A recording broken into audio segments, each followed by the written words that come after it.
Cours sur planification financière personnelle. Introduction. La planification financière personnelle est un processus qui permet à une personne de gérer efficacement ses finances personnelles.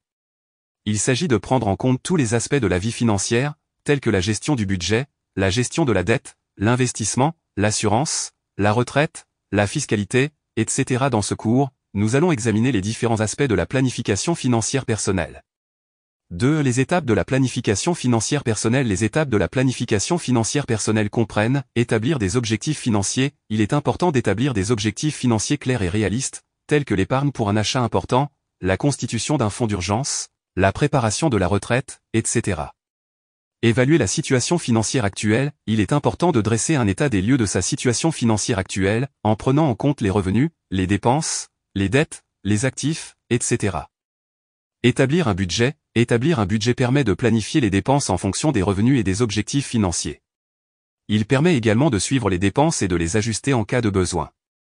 Établir un plan de remboursement de dettes. Si des dettes sont en cours, il est important d'établir un plan de remboursement afin de réduire les coûts d'intérêt et de rembourser la dette dans les délais impartis.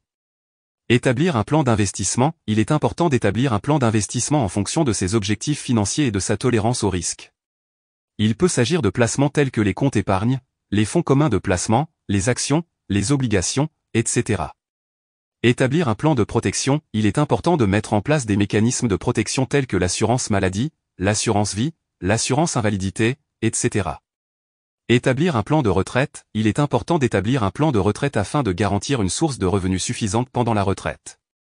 3. Les avantages de la planification financière personnelle. Les avantages de la planification financière personnelle comprennent une meilleure compréhension de sa situation financière. La planification financière personnelle permet de mieux comprendre sa situation financière actuelle et de planifier ses dépenses en conséquence. Une meilleure gestion de ses finances. La planification financière personnelle permet de gérer plus efficacement ses finances, en évitant les dépenses inutiles et en maximisant les économies et les investissements. Une meilleure préparation pour l'avenir. La planification financière personnelle permet de préparer l'avenir, en établissant des objectifs financiers clairs et en mettant en place des plans pour les atteindre. 4. Conclusion. En conclusion, la planification financière personnelle est un processus essentiel pour gérer efficacement ses finances personnelles. Elle permet d'établir des objectifs financiers clairs, d'évaluer sa situation financière. N'oubliez pas de s'abonner à notre chaîne pour ne pas rater d'autres vidéos de formation.